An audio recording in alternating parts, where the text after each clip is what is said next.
Eastern Cape Premier Oscar Mabuyane, Police Minister Senzo Mchunu and top police officials are holding a media briefing in Lusikisiki. The briefing comes after the mass murder that took place at Ngobozana village on Saturday morning. Let's now cross live to that briefing. Minister, and good afternoon to everyone. As you are aware about this incident that happened Saturday morning, we as SABC management did put a team up to come investigate this incident. We put a team that consists of both national and provincial expertise, from your forensic experts, ballistic experts, and specialist detectives for serious and violent crime. We put that team together. They work through the scene, and from there, the team is still on the job in as far as the investigation of this specific horrific and barbaric senseless killing of these 18 people. At this stage, we know who we are looking for. We do have one person of interest for questioning. It's not under arrest at this stage for questioning, but we have a direction. We know where we are going to, and we'll update the nation as we go along. Investigation is going well, so thank you very much. And we also, of course, as community members, those that might know more, also to assist us. But that is the status of the investigation at this stage. Thank you very much. I just want to conclude by saying when National Commissioner says they know who they are looking for, he means it. And you will be updated. But indeed, in following an incident like this, we must know who we are looking for, to see how they look like. But I can assure you, they are not human beings. They were not meant to live. They were not meant to be amongst us, because there are no human beings. There's no human being who can do what happened to those 18 people. But we just are appealing to everybody around Nguzahil municipality to support and cooperate. Police will brief you as soon as possible. But we have all the confidence to National Commissioner, and that whoever it is, whoever they are, ingalo yomthetho isifikile, and there's going to be results very soon. Thank you very much. Thank you, Minister. I think colleagues, taking into account that investigations are still underway, I will open it up to questions, but I will, however, ask that we be brief. So just by a show of hands, do we have any questions? Clear. Okay, we have one. Okay, we have Mr. Mbok as well. So I'll take those two hands, and a third one, and a fourth. And those will be the hands that we take. So in that order, someone can go first. Okay, from ENCA, you say you do know who you are looking for, a person of interest. When are you bringing him in for questioning, or her in for questioning? That's number one. Number two, Minister, you spoke about the fact that a number of concerns were raised by the locals and the family members about crime in this area, and some dockets that are gathering dust. In the first place, why did they gather that dust? Because they ought to have been worked on.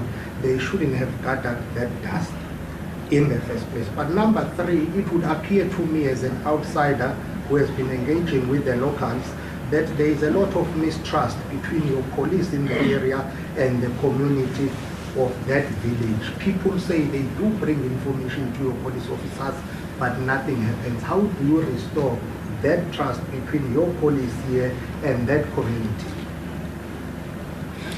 National Commissioner will start. Thanks, Minister. The person of interest, we are not going to arrest him. He's already in our possession. We have the person, is being questioned as we speak. But the rest of whoever he was with, those are the ones that we know. But at the moment, as I said, the person is not arrested. We are just questioning, and we know the rest where to go. Thank you very much. On the dockets that may be, because I haven't seen them, this is what people are saying, gathering dust. I would say this, Paman. When it is time for lunch, you eat. You don't say, where has food been? When it is time for dinner, you eat. Anyone who comes to you and say, why didn't you eat an hour later? It was not time. It is now time. Food is ready.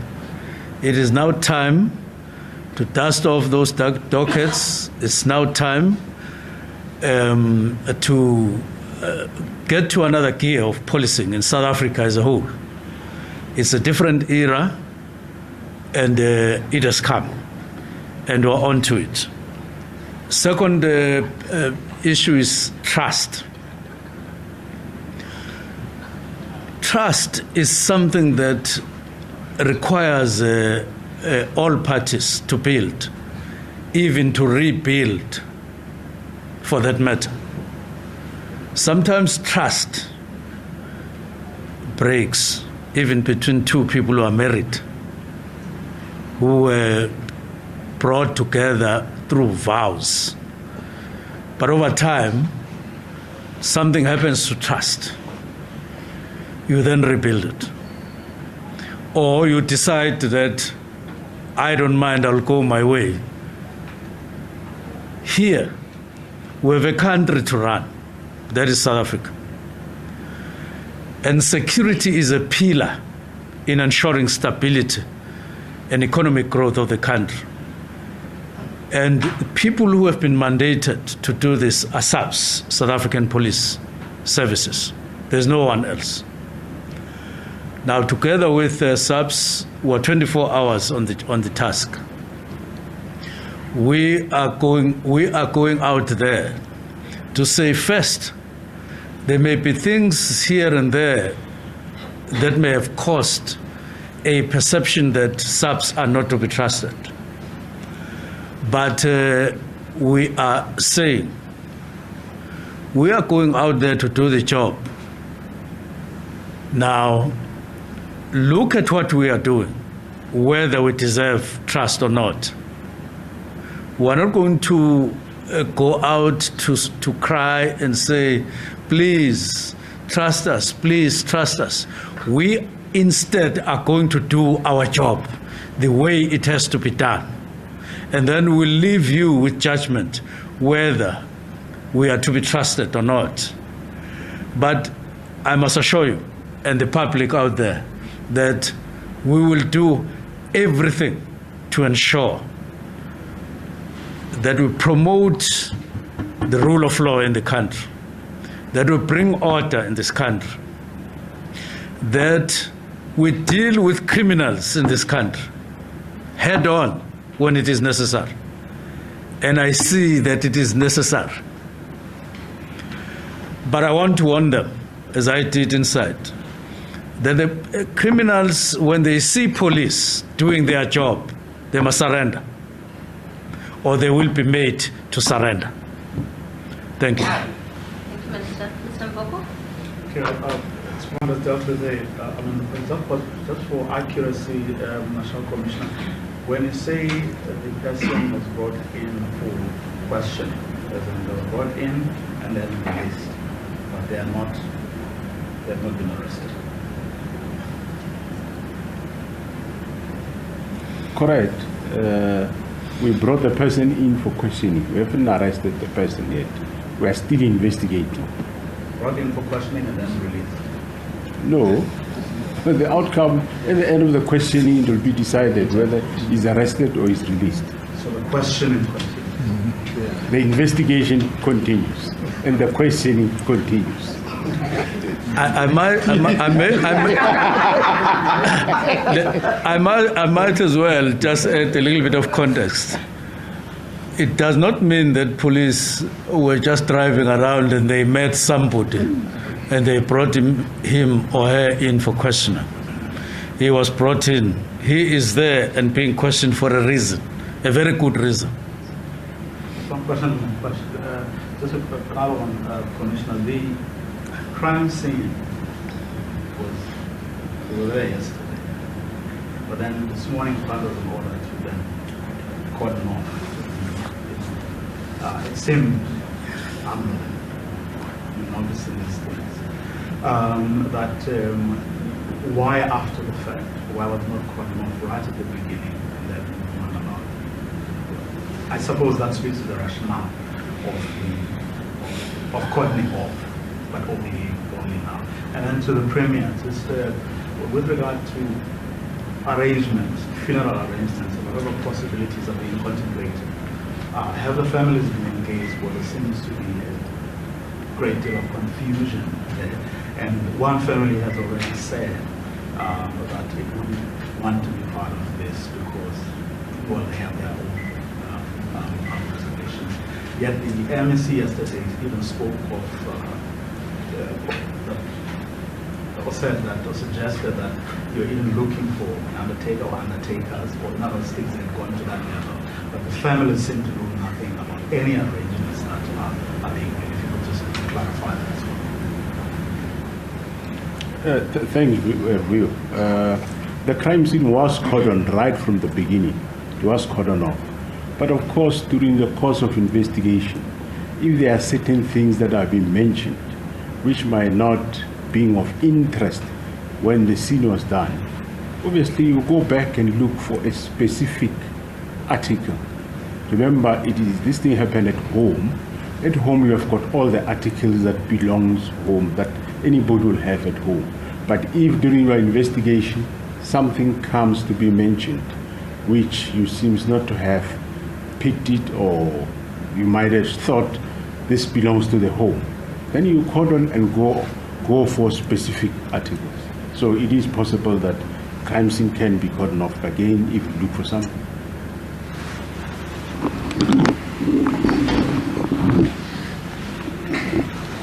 Thank you very much, Stato.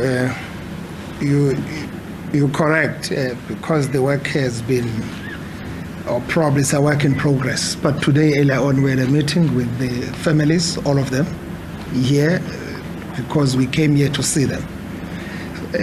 We started a conversation with them on how are we taking this process to its logical conclusion. We have agreed with them on the process, and the discussion is also going on with them on a date, because we needed to consult them about that.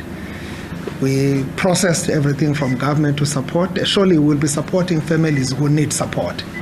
Those families that they probably do it on their own. I don't think we'll force them into this arrangement, but surely we will be able to support all families. We've just made it a blanket like that to make sure that the process is followed to the latter. The Director General with all other accounting officers are handling that issue. Bodies are being moved from today to the relevant funeral parlors. So that is being handled. So families have been fully briefed now. So we are also working with them, having established also a small committee. All spheres of government are working together to ensure that we will be able to help families and also to mitigate the disastrous effect of this. You don't want to see these families suffering more than what they've already suffered. What is clear to all of us is that criminals have actually declared war. This is war. So many deaths at the same time only happens when people are at war. And I don't think we should really be resting on our laurels, folding our arms when criminals have declared war. We will definitely reciprocate that. And this is exactly what we're doing. That's the point that the minister is making. When these thugs are actually drawing their firearms, pointing to police, we don't expect police to run around like headless chicken. Our people are dependent on them. Police are the state themselves. We need to really restore that law and order, and people must respect that. Part of what we have just observed in the recent past, here, Gauteng, Western Cape, KZN, particularly in the taxi industry, the high caliber machines that are used to protect taxi bosses that are just being showcased everywhere. And as we know, the law says those guns should be on hoisters, and you can have them, but you cannot just be showcasing them the way that it has been happening. We spoke with the PC in our PIF. PC, this must come to an end. We can't go to funerals again and see people shooting at random, people protecting other people the way that they've been doing. There must be law and order. We are not a banana republic. So we are basically inculcating that culture of full responsibility for people to know what is right and what is wrong. Surely, we have said so, we can't really coexist with criminality. We can't give space to thugs. We're not just going to eliminate conditions. We'll basically eliminate thugs. They must not be in our society anymore. Our people have lived terrible life. It's enough, and it cannot go on more than that. We already told the update now that there will be a funeral parlors around here, like your Koma, Zidlekaya, Po, that are already have collected some of the bodies as per the procurement processes. So I won't venture into those kind of detail. What I want is a proper funeral for these people, for families, to be able to be assisted by government, and the provincial government is leading that exercise, coordinating all other spheres of government to make sure that we do have that. We wanted to close this chapter of the funeral so that we allow police to continue with this. What we want are the criminals who have done this. We want them. We want to exhaust our energy chasing them, finding them. We've got to get them. Thank you so much. Thank you, Premier. We have 3 last questions from the 2 colleagues, so we'll have the first 2 questions and then we'll end with the last one. Sure. One of my questions is, this person of interest, does she or he have any link to the families? And also must they Can we take the last question? I take it part of the choppers coming to Lusikisiki. You also forms part of the fact-finding mission. Have you had some people coming out with information? I was asking this because my colleagues and I are reading that job to get or to convince community members to sleep on it. But have you had people coming up with information to the conversation? Last question?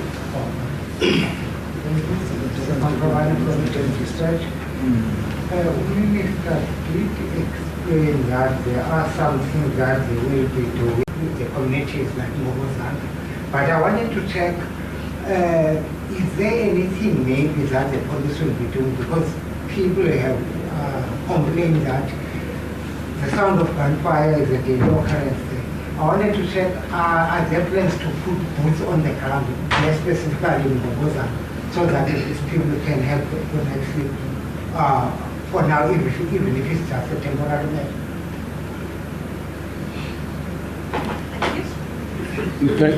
Thanks very much. The person of interest, to say where is he coming from, who is he related to, that is part of the investigation. That you're not going to get now. You'll get in court, if ever this person ends up in court. If he doesn't end up in court, then that will be it. So that is part of the investigation. Minister earlier said we have deployed extra boots on the ground here in the form of extra TRT. And he also indicated they are not going to leave the area. So they will be here working in the community, dealing with those incidents of that you report of gunfire. We should also remind the community that, as you remember, after the opening of Lusikisiki police station, we reinforced the station. We brought more extra vehicles in 2022. We brought about 5 vans. And last year we brought 4 vans. We increased the number of police in this area. The community had a problem with the station commander. Yes, we changed him. We have a new station commander now, who's just over 6 months, I think. And we also brought the POP in this area. We brought in FCS, which deals with the gender-based violence in this area. So for stabilization of what currently is happening, the current members of TRT that are here, they will stay in the area to stabilize and make sure there is stability in the area. Thank you very much. Thank you very much, colleagues. I think we will end our media briefing here. Thank you very much again for your attendance and patience. Thank you. Thank you. Thank you very much. Thank you. Yeah. Police Minister Senzo Mchunu and as well as Eastern Cape Premier Oscar Mabuyane addressing questions and insisting that this person of interest is known to them and they have been taken in for questioning, but no arrests have been made as yet. But they're quite adamant that they will get to the bottom of the Lusikisiki murders.